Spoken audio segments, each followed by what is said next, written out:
Hi everyone, so we are trying this video again. I had recorded fully, everything was done, and apparently the audio from my mic didn't record. I don't know if I forgot to plug the mic in or forgot to double check the inputs or what have you, but we are recording this video again. I don't even have my notes anymore because I'd already discarded and recycled them. So we're gonna do this mostly off the cuff and see how much I remember. So we are going to talk about the last song on our tonelico 1, Hymnnos Concert Side Blue, Soyokaze no Uta. This is Ishibashi Yuuko's second song, and if we pull up the track list for Concert Side Blue, which has both of Ishibashi Yuuko's songs on it, we notice we're looking at track 9 today, which is the last vocal track. And we notice the title of the song is entirely in Japanese, unlike the title of track 4, her other song, which is in English.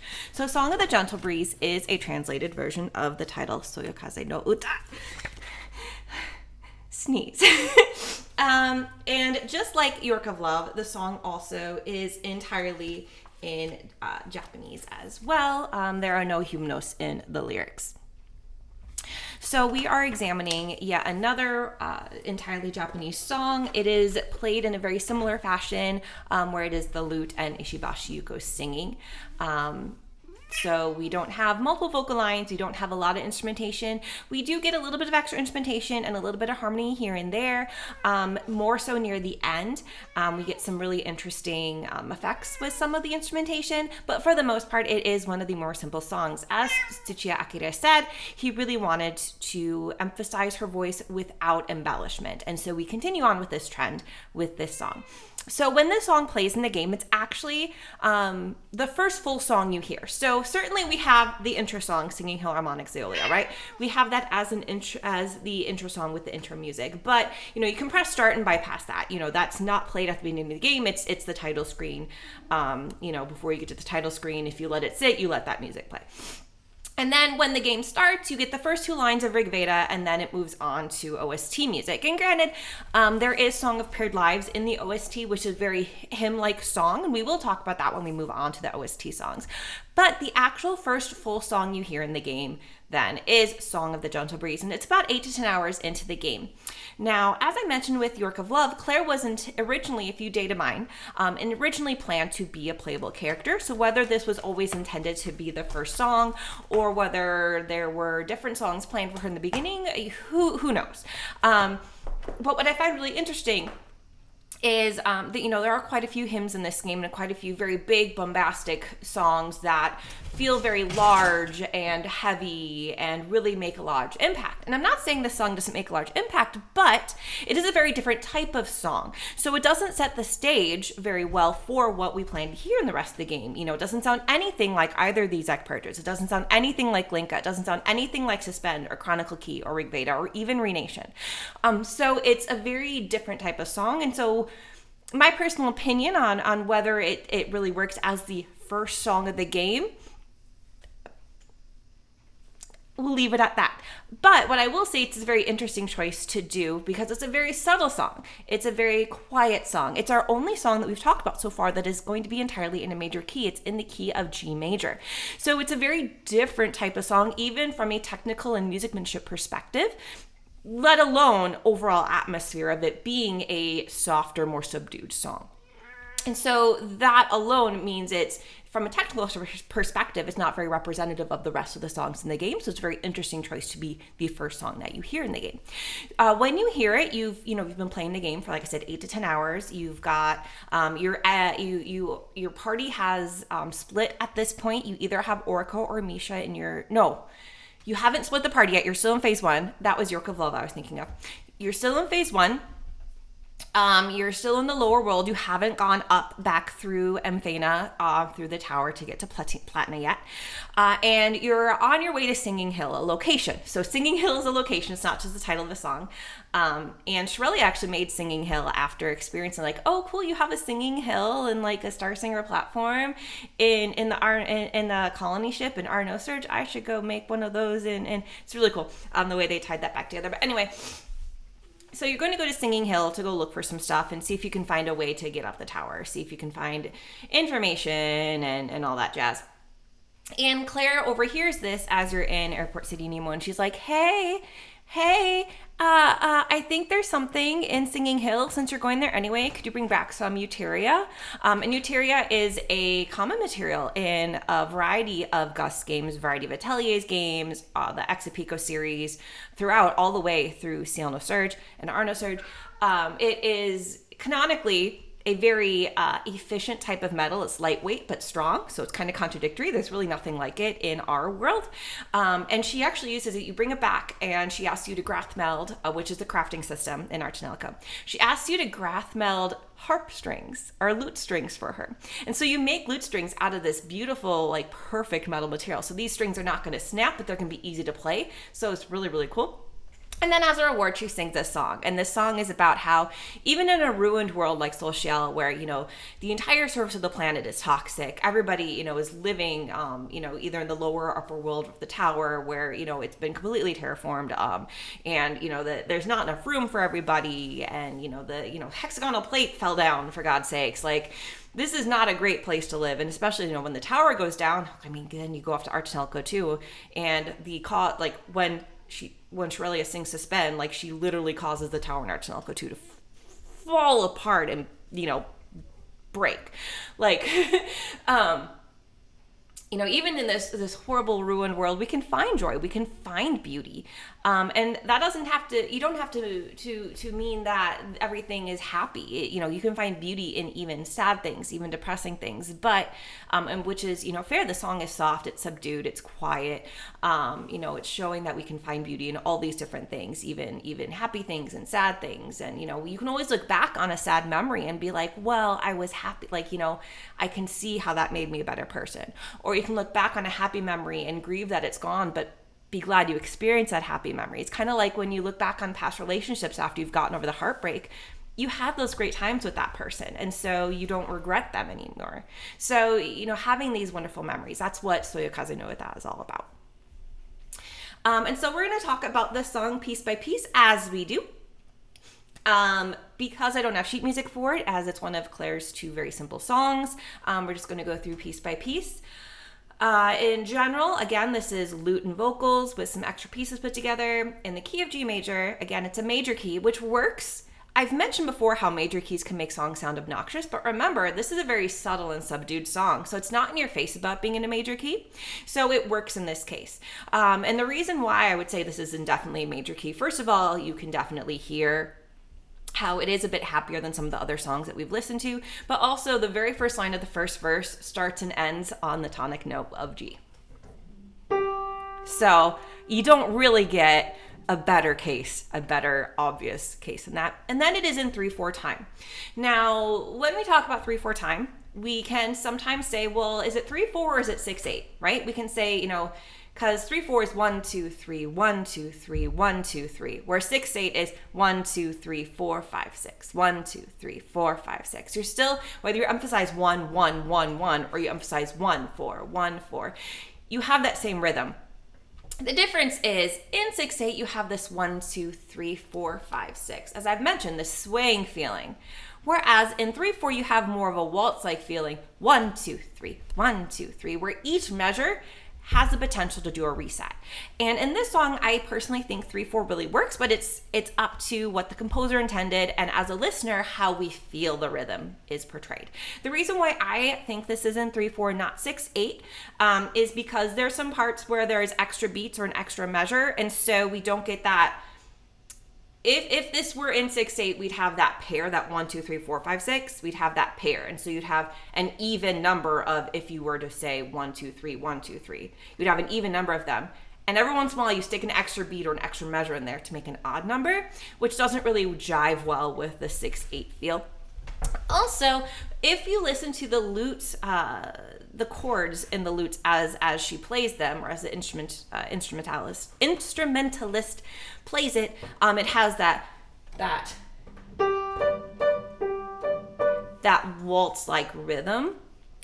And sometimes, it's 1, 2, 3 on one chord, and then we move to another chord, 1, 2, 3, and then we move to another chord, which isn't indicative. Like, that doesn't mean it has to be 6, 8. You can certainly switch chords mid-measure. You can switch chords each beat if you want to, but it just provides, with all of that together, all of those pieces together, give ammunition for the argument of this is in 3, 4, not 6, 8, but each individually means nothing. So we go with that. So like York of Love, this is a longer song. Unlike York of Love, this actually has a pretty standard structure. There's really only one little bit where some pieces are out of order. But we're generally going to follow the intro, verse, chorus, etc. Intro, verse, chorus, bridge, chorus, bridge. Whereas York of Love had like the A and B parts where like if you labeled them verse and chorus, you would have like 5 or 6 verses. Soyokaze no Uta is much more standard. Like I said, there is one little part where it changes a little bit, but for the most part, it is pretty standard. So we're going to start here. We're going to pull the video up, and we are going to start listening to Soyokaze no Uta.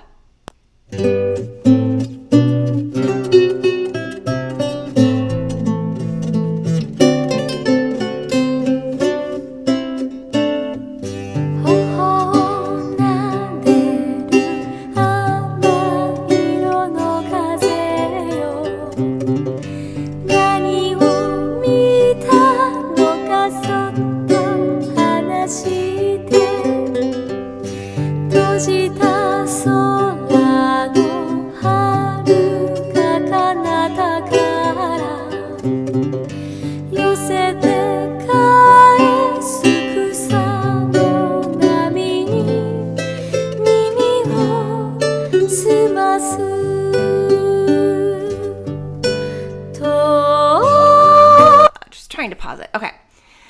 So there were twice within that verse where there was an extra beat. So there were a number of lines in this verse, right? And she would get to the end of a line, and then it would have like an extra beat before the next downbeat. And so that extra beat, you could say, would be, there was a 3/4 measure, 3/4 measures, 3/4 measures, and then there was a 4/4 measure to transition to the next 3/4 measure, which again is why that works much better than saying you have a 6/8, a 6/8, and now you have a random beat, or maybe that's a 7/8 going into, which is definitely possible. We will have 6/8, 7/8 switches up, like in Exexphilia, but the way it's structured works really well with the 3/4 type signature here. As we can hear, she's not doing as much with dynamics and changing in volume as she did in York of Love. She's pretty much staying on this one quiet kokoro na na na na na na na, like very, very smooth legato is what we call that in music, when it's very smooth all the way through, and there's not a lot of changes in tone, and so there's not a lot of dynamics. She's not getting louder or softer all that much. She doesn't have, she's not using that chesty tone that she would sometimes when she would push out her and project a bit more in York of Love. She's using that more quiet, more almost whispery tone at times. She doesn't really do the whispery tone like severely, but it's more towards that end. And she is singing a lot more, like I said, a lot more subtly. As we can hear the background,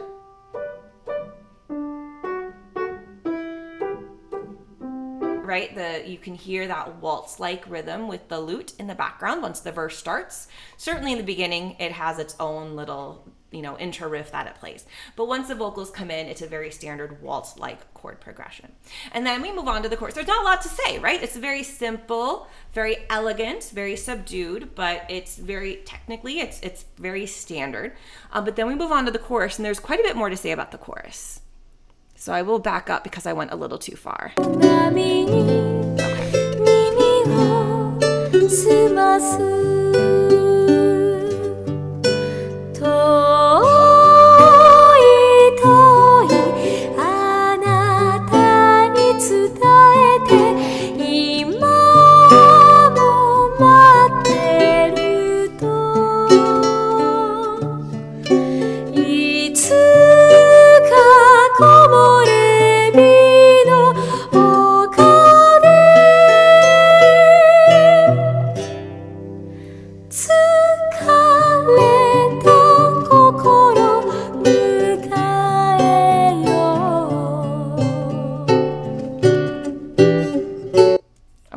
the end of the course.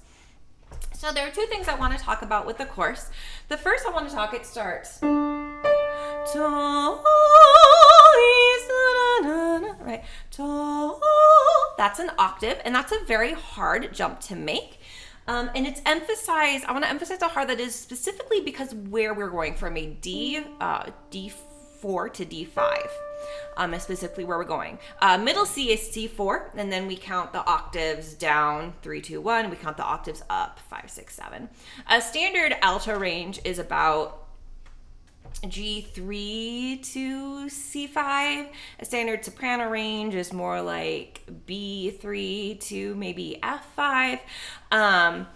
But what's happening here is the lower D is very much a pure alto. Like I can belt this out in my chest voice. Right? But once I get up to D5, this is above my chest range. My chest range has ended, and for many people, their chest range has ended.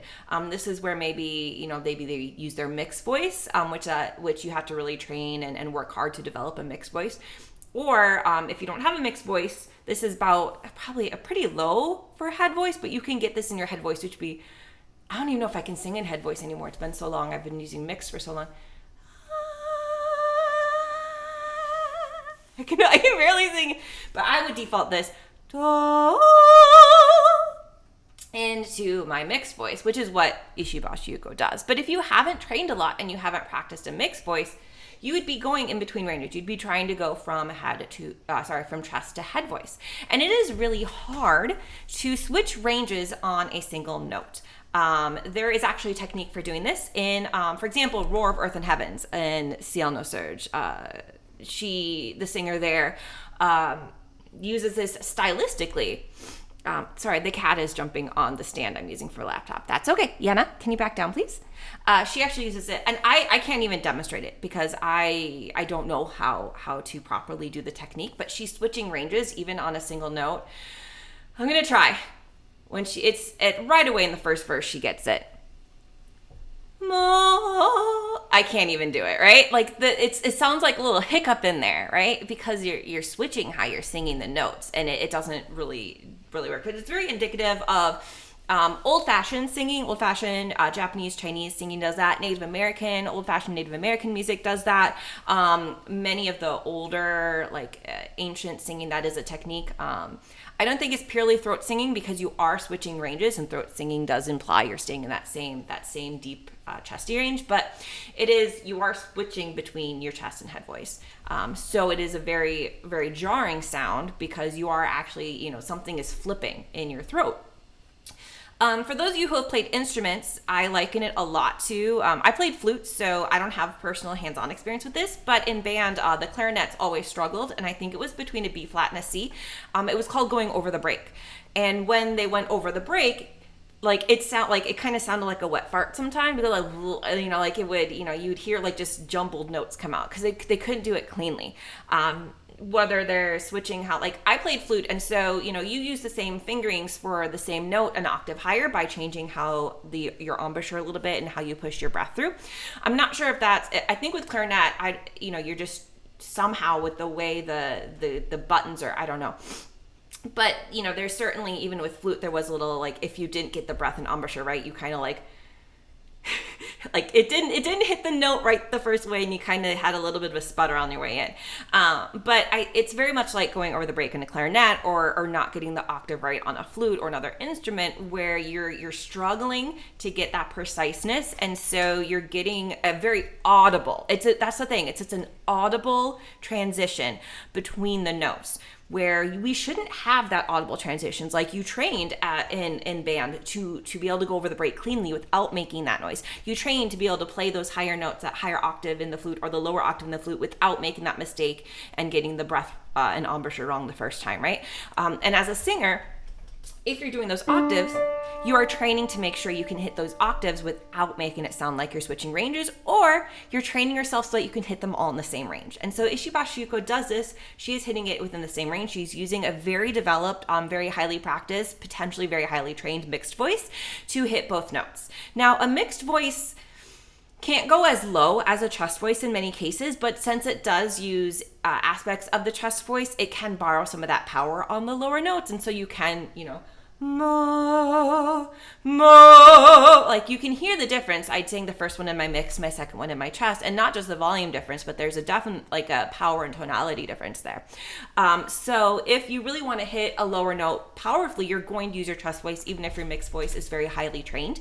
But since we're using that as a hopping point to transition to a higher note, there's really no harm in singing that in a mixed voice. And so this is definitely the correct technique to do on this octave jump. But certainly if the octave were a couple notes lower, you could do them both in chest. If the octave were a couple notes higher, you could potentially do them both a lot more easily in mixed, or even, more in head voice. And so the positioning specifically of this being from a D4 to D5 actually makes this even more impressive to me, because lower or higher, you could change how you sung it to avoid some of the technical difficulties that could come up from this sort of jump. And a lot of times when singers are singing octave jumps and they're not practicing it or they're not used to it, there's a lot of sliding. Mo, right? Versus mo, right? So you really do have to practice getting that. Some people, they feel the need to slide and kind of ease into the high note. Otherwise, they can go flat, which means they're not hitting the note entirely. They're stopping just shy of it. Very common, by the way, to be flat on a high note. It just takes a lot of practice and breath control to be able to just hit it out of the park and knock it out exactly right. And certainly, as much as we do value being correct and having those powerful and correct notes, and we see a lot of talent in being able to hit those high notes, especially on like our reality shows and our competition shows. I mean, auto-tune does exist for a reason. It's not meant, like, we definitely do see auto-tune being abused and being used as a tool to make something sound robotic and cool, but the purpose of auto-tune is to be like, hey, you were just slightly flat on that, like literally just a couple of hertz flat. Let me just fix that up really quick. Like that's the idea of what autotune is meant to be, so that you don't have to tire your voice out singing it over and over and over when you can do it. It's just you've been in the recording booth for 3 hours and your voice is tired and you're not quite getting it in that moment, and it's going to cost you another $1,000 to come back tomorrow. So certainly there is that. But it's beautiful. So she doesn't slide up to it, and it works really well. And then of course the melody goes even higher, and obviously she can sing really high. She probably can sing some of the highest notes in the entire Ex-Apico singing cast. I've heard, we've heard her throughout the Ex-Apico series, at least the tonelico games. And then she's done other music, like she did Shade and Darkness in the Dies Irae soundtrack, which is a phenomenal track. So certainly she can do, a lot, and she has a lot of versatility. One thing that I think she actually has a lot of dexterity in her voice, which we don't hear as much here because this is a slower and softer song. But when we listen to her, especially in Luminous Death, we're going to hear a lot of dexterity there. And so, high notes is not the only thing that measures a singer's talent. Their dexterity, they're able to use their range and their dynamics well, they're able to convey their emotions well, but this one definitely focuses more on the high notes. And then as we get to the highest notes of the song, which are in this chorus that we heard, and we'll hear the chorus again, there are some accidentals. As I've mentioned, accidentals are often used in two different ways. They're used as transitions, which this one's not used as a transition. You could think of it as a transition to a high note, but it's more, in this case, I think it's more appropriate to say it's being used as an emphasis, to say like, hey, listen up, I'm going to do something super cool. I'm going to sing the super pretty high note. Right? I'm going to sing the super high note. I'm going to go from that E flat to the E or whatever the note is. And it's going to sound super, super cool. And I want you to listen. That's really what the accidental is doing here. Because we're not transitioning to another key. We're not transitioning to a really awkward chord that doesn't seem to fit the progression. We're just transitioning to a high note, which is more for emphasis. And the last thing I do want to mention is Ishibashi Yuuko's use of vibrato. So I may have mentioned this before in other videos. I think I have. Not all of the singers in the Ex-Apico universe use vibrato. More of them do than don't, especially later on as we start adding more singers in with our tonelico 3. But Shimotsuki Haruka doesn't use it at all. Shikata Akiko uses it very, very sparingly, almost And she uses it more later on in the series, almost. So I wonder if it's a technique that she learned as she was going through her professional career. The way it pops up more in the Seal No Surge and later songs, and then Mitose Noriko uses it in a way that's almost uncontrollable, like it's like she almost like her voice does it without her thinking. Whereas, and I mentioned this in the York of Love video, I remember now. Whereas Ishibashi Yuuko does it very technically, like you feel like she has full control over it and she knows exactly what she's doing. And so in this song is another really great example of her using vibrato in a very typical yet very, very controlled way. As a singer, we use vibrato really for three main reasons. One, the note is really long. Two, the note is really high. Or three, the note's at the end of a line. And she does that very well here, especially this chorus is higher pitched, so most of the notes have vibrato, but if a note's just a transition note, she doesn't usually use vibrato on those transition notes. And even on the high note, she kind of waits and lets it soar and then brings the vibrato in. Very, very typical use of vibrato. Hit the note, let the note ring out, and then end it with the vibrato to show some color. Very standard use of vibrato there. So again, the chorus here, very, very typical. We have had no real big surprises, no key changes. We've had a couple extra measures or extra beats here and there. We've had a couple accidentals, but nothing that I would say is out of the realm, especially considering how complex some of the other tonelico songs have been. And we've just had one vocal line and a lute in the background. No percussion, no other instruments, no harmonies yet. So let's continue on.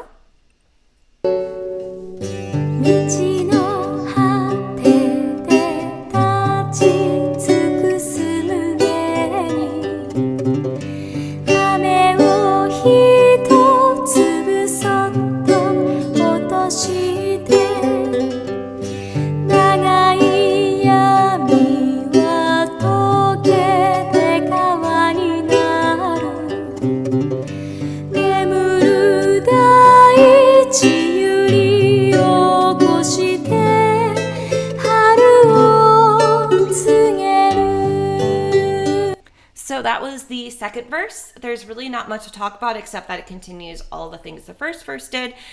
Same melody, same basic instrumentation with the lute, same extra beats at the end of and right before a line in two places. So it doesn't change anything. But here's what we're going to change. Normally after second verse in a stereotypical pop song, we go to a chorus. Here we're going to flip things around a little bit, where instead of going to a chorus, we're going to go to an instrumental break. Usually a song would do chorus, instrumental break, bridge, and then go back to the chorus.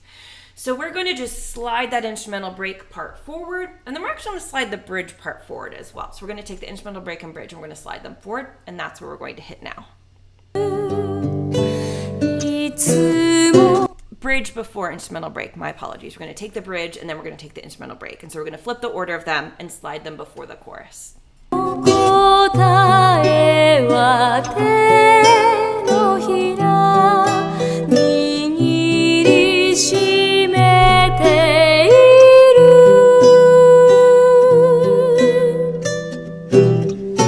どの時代どの場所に生まれても変わらない夢は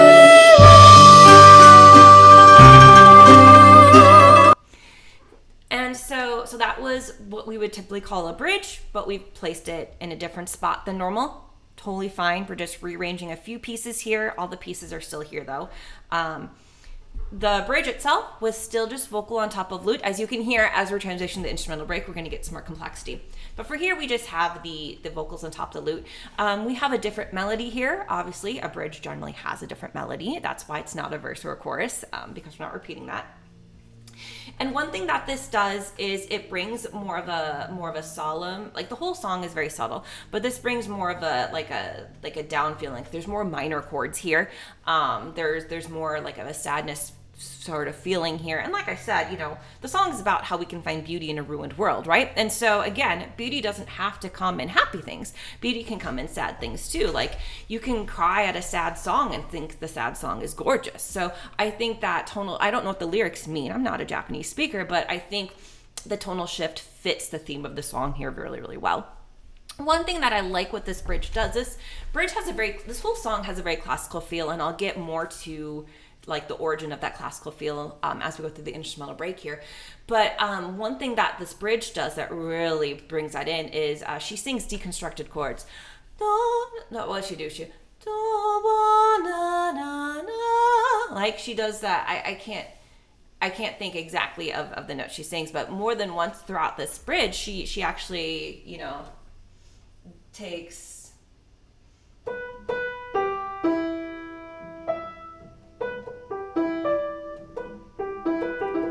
right, and she sings this downward chord, and then she goes up to the next note that she's going to sing.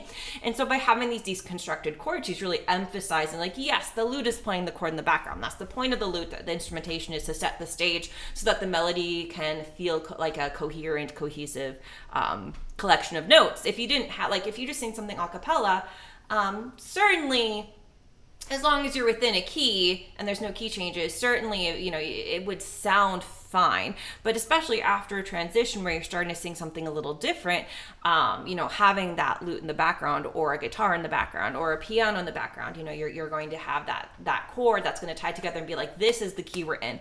This is the chord we're in. You can sing whatever notes on top of it, but here I'm setting a stage for you so that the listener knows kind of where we are musically. And so there's this big transition here where we're going mostly from this happy, G major piece, and we're still in G major, but we have a very different tone where we're having more minor chords, and this is kind of different. The progression's not as standard. And so her singing and echoing those notes in a deconstructed chord is really just emphasizing that, hey, this is a little bit different. And I think this is an important thing. It's a very classical thing to do, but I think it's important to note that a lot of times there's this joke about how chord progressions are uninspired and are very repetitive. Like you have your one, what is it? 1, 4, 5, 1 as a standard chord progression, right? And every song does 1, 4, 5, 1. Or you have the Pachelbel canon chord progression. And you have all sorts of songs that sing on the Pachelbel canon chord progression. And you have comedians and musicians that bash this. They're like, there's no creativity there. There's no like soul and heart in that. And it's always nice to have something different. And that's part of why I love our tonelico music, is because it is different. It is unique, and it has its own, its own things that it does. But at the same time, there's a reason why we like those chord progressions. They're familiar. They sound like they work, right? Like as you go 1,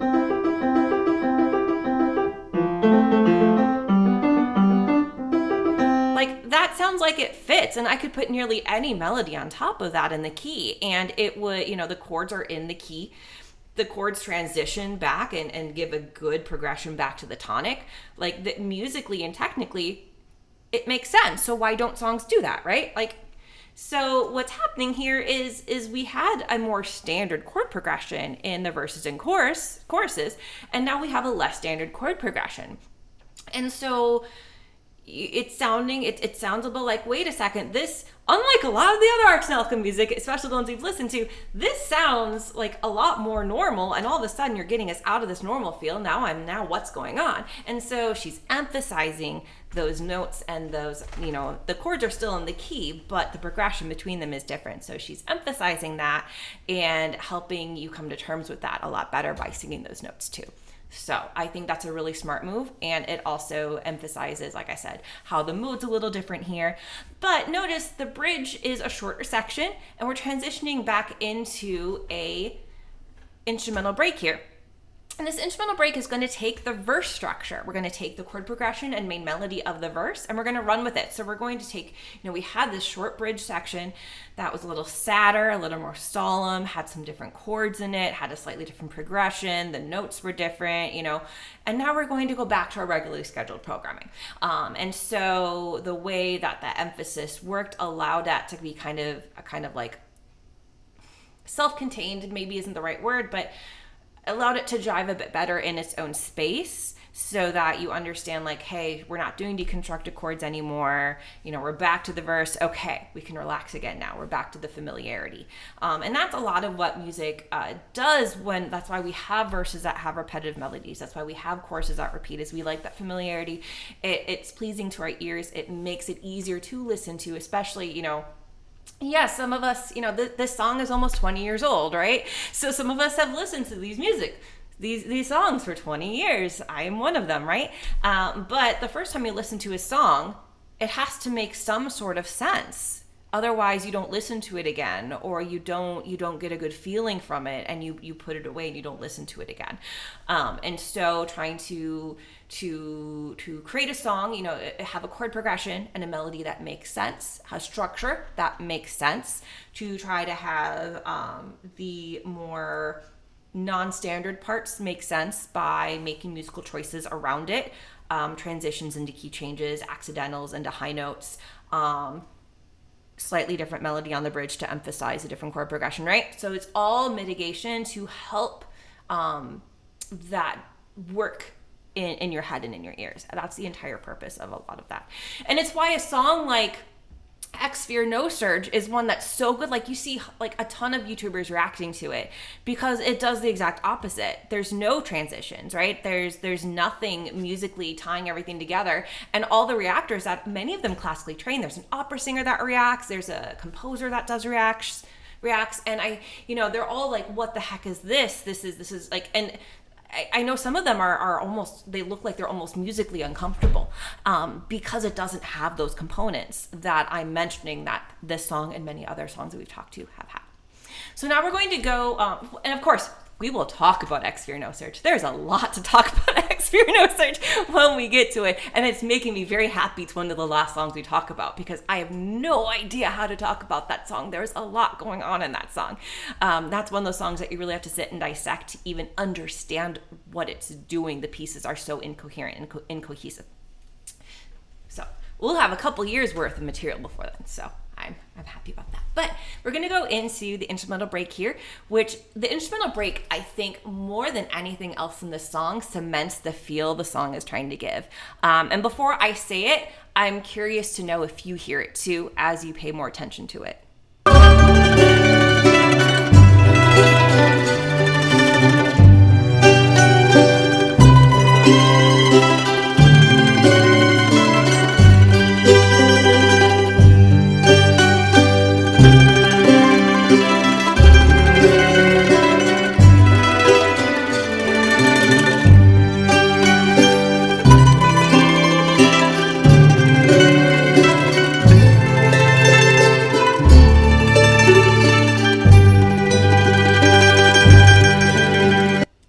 So that was the instrumental break. And what I was curious is, this sounds incredibly Italian to me. And it really cements, because classical music, when I think of standard Western classical music, I'm thinking of Germany, Italy, that Western Europe specifically area. And so this is a very, very typical sound that I would expect to hear as one of the regions that produces classical music. And I think it comes down to the picking style of the lute here. So they're doing what's, I'm not sure what the guitar term, I'm not a guitarist. I'm in a metal band, but I let the guitarists do their thing. I do composition, and I do vocals, and I do keys. That's my realm.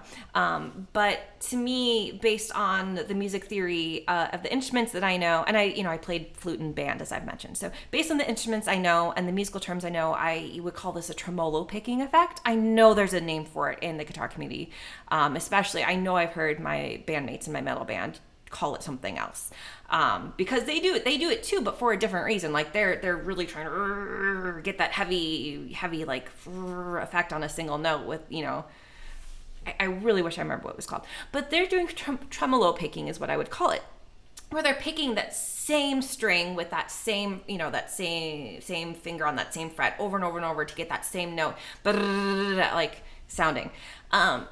And there's a couple reasons why you would, well, there's one main reason why you would do it, but there's a couple like theory things behind it is what I want to say.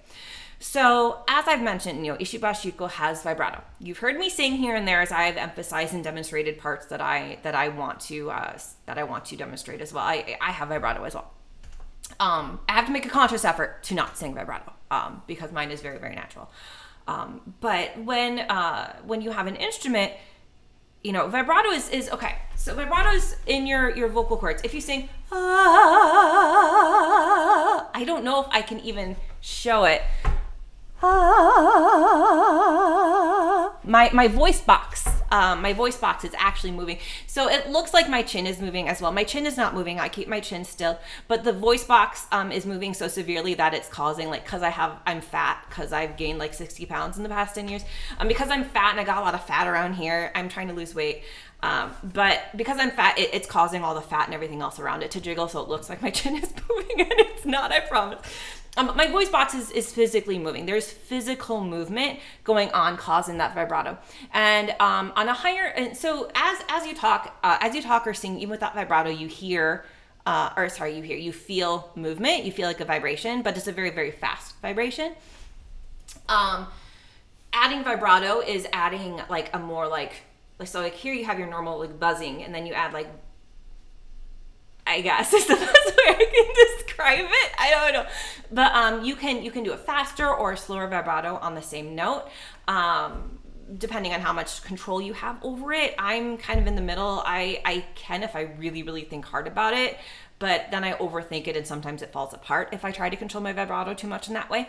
But if we change and look at what do we do with an instrument? So I played flute as my band instrument, right? And I could control I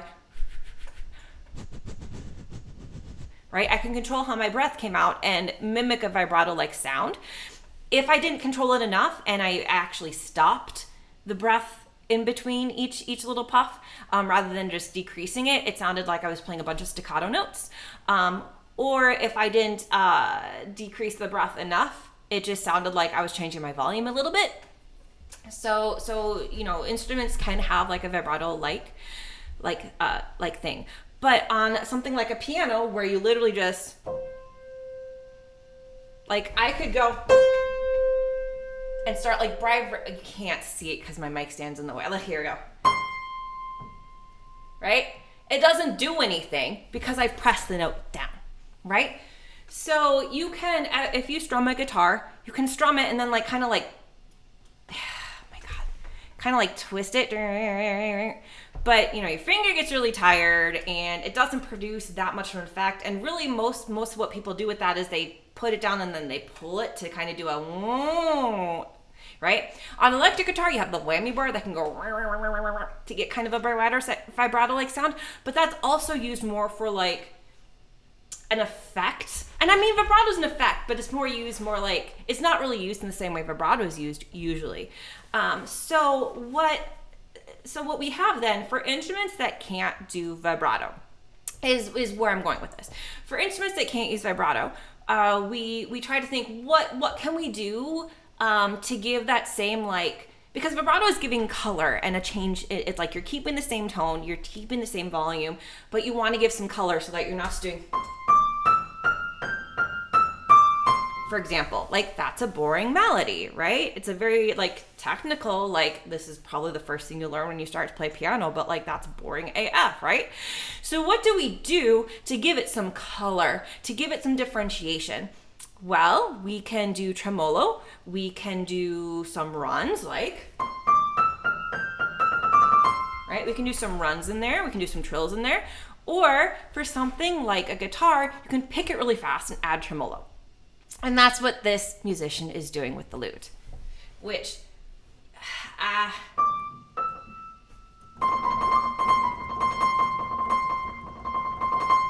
kind of can do on a piano too if you really work but it's very imprecise, and to get it that fast you have to use multiple fingers, and my fingers are fat, so because I'm fat, so it is what it is. So, but that is what's going on. And it is a very European sound.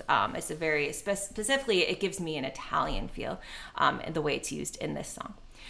So that is the instrumental. Again, it's following the same structure and melody of the verse. And so now we're going to get to the last chorus and the outro.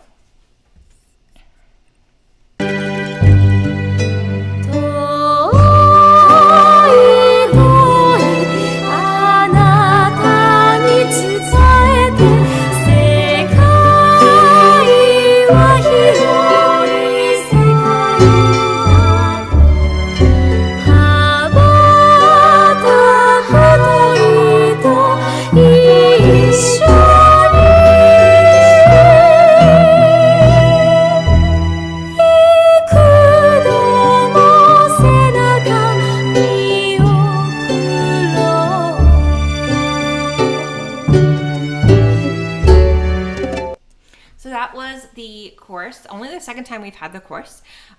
Exact same melody and structure as the first chorus, but we've added strings in the background. We did add strings in the background on the instrumental break, but they certainly emphasize it there because it would have been kind of a boring, just a melody without anything backing. So it made sense to have it. But we've added orchestra in the background. We've added a harmony line that had some of the harmony line weaved as a counter melody. Some came in and provided direct harmony where it's saying the same structure of notes in a different place, like that sort of thing. But sometimes it weaved. I don't know. Sometimes it weaved in and out a little bit, but it was really just one line so it was a pretty complex one line because it did different things at different times, which is super cool. But besides the added complexity, technically there's nothing really that changed here. There's still the accent of the high note. There's still, the same chord structure, same melody, etc. So not a lot to talk about just besides the adding of components. And this is a common thing to do. This is the last chorus. We want to emphasize it. We're bringing things back together. We've had the bridge that was kind of out of nowhere. We had the instrumental break that, it was an echo of the verse, but there were no vocals. But now we've come back together and we're going to finish really, really strong. So let's bring it all in and, give the chorus everything we've got type of a thing. Very standard thing to do. And then we have the ending of the song. So we're going to go back to the verse and we're going to do a verse to an outro. 白い雲を連れてゆく風よ夢の続きをそっと聞かせて溢れそうな未来抱きしめて青い種がふわり舞い降り寄せて返す草の波が耳に届く